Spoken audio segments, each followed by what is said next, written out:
India में 4-5 major consulting firms हैं, जैसे कि डिलॉयट, केपीएमजी, ईवाई, पीडब्ल्यूसी, बेन एंड कंपनी या फिर कहें मैकेंजी। इसके अलावा भी मिड टियर और स्मॉल टियर कंसल्टिंग फर्म्स हैं, लेकिन इसके बारे में आपको किसी और वीडियो में बताऊंगा। इसी के साथ ही अगर आपने मेरी लास्ट वीडियो नहीं देखी होगी तो मैं आपको बताना चाहूँगा कि उसमें मैंने बताया था कि कैसे आप बीसीए डिग्री करने के बाद कौन कौन सी डोमेन में जॉब ले सकते हैं। आपको किसी मास्टर्स करने की ज़रूरत नहीं है। अगर आपने मेरी वो वीडियो नहीं देखी है तो मैं आपको ज़रूर रेकमेंड करूँगा कि आप जा कर के वो वीडियो देखें। Hi everyone, thank you so much for visiting my channel again. तो डिलॉयट, केपीएमजी, ईवाई, पीडब्ल्यूसी या एसेंचर, इन 5 कंपनीज़ के बारे में मैं आपको बताना चाहूँगा। तो इनमें जॉब लेने के लिए आपकी जो सीजीपीए है वो आपको 8.5 या फिर 9.0 के ऊपर होनी चाहिए। अगर इतनी सीजीपीए आपकी नहीं है तो मैं आपको कहूँगा कि आप इसमें अप्लाई करके बैठे रहने से अच्छा अपना टाइम वेस्ट ना करें। आप किसी और आईटी सर्विसिंग कंपनीज़ में अप्लाई कर लें, वहाँ पे आपकी सिलेक्शन होने की ज़्यादा चांसेस हैं। तो इन फर्म्स में जॉब लेने के लिए आपकी जो सबसे पहली टेस्ट होगी वो होगी आपकी एप्टीट्यूड की टेस्ट, जहाँ पर आपको रेशियो, प्रोपोर्शन, टाइम, वेट वगैरह पूछा जाएगा, जो आपको नॉर्मल आईटी कंपनीज़ में पूछा जाता है। इसके अलावा भी आपको एक्स्ट्रा करिकुलर एक्टिविटीज़ या फिर कम्युनिकेशन स्किल्स में बहुत अच्छा रहना पड़ेगा, क्योंकि ये आपको कोडिंग वगैरह इतना नहीं पूछेंगे। हाँ, ये आपको आईटी के कॉन्सेप्ट्स थोड़े पूछेंगे, लेकिन कोडिंग या फिर डीएसए इतना कुछ इन डेप्थ पूछने वाले नहीं है, क्योंकि वहाँ पर आपको जो ज़्यादातर काम होगा वो रिक्वायरमेंट गैदरिंग का होगा, डॉक्यूमेंटेशन का होगा या फिर पीपीटी देने का होगा, प्रेजेंटेशन क्लाइंट को।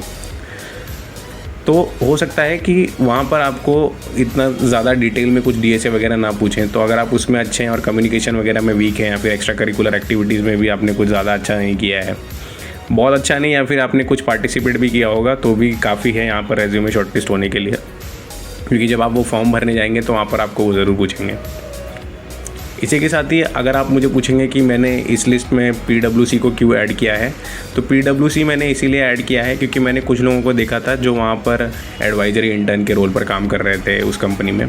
तो हो सकता है कि वो वहाँ पर रेफरल लेकर के गए होंगे। तो आप लिंक्डइन पर ट्राई कर सकते हैं कि जो ऑलरेडी इस एडवाइजरी इंटर्न रोल पर काम कर रहे हैं या फिर कोई एचआर वगैरह हैं उस सेम डिपार्टमेंट की, तो आप वहाँ पर रेफरल लेने की कोशिश कर सकते हैं। अगर आपको रेफरल मिल जाता है तो अच्छी बात है, लेकिन आपको रेफरल कैसे लेना है और कैसे बात करनी है ये भी एक तरीका होता है।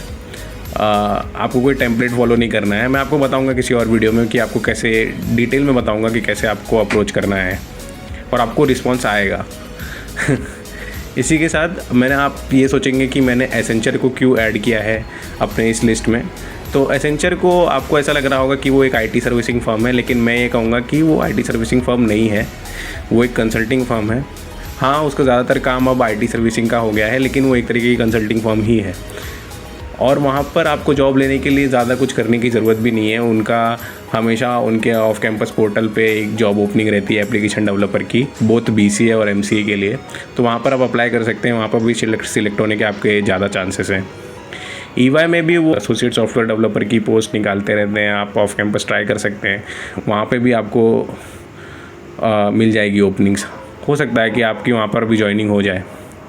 और इन सभी कंपनीज़ में एक चीज़ कॉमन है कि ये सभी कंपनीज़ 4 लाख के ऊपर पैकेज देती हैं। टीसीएस या इन्फोसिस की तरह 2 या 3.5 लाख का पैकेज नहीं देती हैं। तो आप इन कंपनीज़ में अप्लाई करने की कोशिश कर सकते हैं। हो सकता है कि आपके चांसेस मिल जाए आपको ये जॉब्स, क्योंकि यहाँ पर स्कोर्स की डिमांड ज़्यादा होती है, ज़्यादा स्किल्स ये नहीं पूछते हैं। आपका जब इंटरव्यू होगा तो भी वहाँ पर आप देखेंगे कि आपको कुछ इन डेप्थ स्किल वगैरह नहीं पूछ रहे हैं। वो ट्रेंडिंग टॉपिक पे पूछते हैं कि एआई आने के बाद आपको कैसा लग रहा है, कि वो आप कैसे मैनेज करेंगे एआई को वगैरह, जो भी उस टाइम पर ट्रेंडिंग टॉपिक होगा। मान लीजिए ब्लॉकचेन होगा तो ब्लॉकचेन पूछेंगे, या फिर मेटावर्स होगा तो मेटावर्स पूछेंगे। ज़्यादातर काम इन कंसल्टिंग फर्म्स में आपको कस्टमाइजेशन का ही मिलेगा, लेकिन आपको यहाँ पर लीवाई अच्छा मिलता है, आपको जो फैसिलिटी वगैरह है वो अच्छी मिलती है। किसी और वीडियो में आपको मैं मिड टियर और स्मॉल टियर कंसल्टिंग फर्म्स के बारे में डिटेल में वीडियो बनाकर बताऊंगा। और अगर मुझसे कुछ कंपनीज छूट गई होंगी, जैसे कि बेन एंड कंपनी या मैकेंजी, मैं आपको बता दूं कि ये दोनों कंपनीज ज़्यादातर एमबीए को हायर करती हैं। इसके बारे में भी मैं आपको वीडियो बना के बताऊँगा, क्योंकि वो हो सकता है कि वो भी बीसीए या एमसीए को किसी को हायर करती हूँ। तो हो सकता है अगर मैं इस पर रिसर्च करूँगा, अगर मुझे कुछ डिटेल्स वगैरह मिलती है तो मैं ज़रूर इसके ऊपर वीडियो बनाऊँगा। तब तक के लिए स्टे ट्यून्ड, थैंक यू।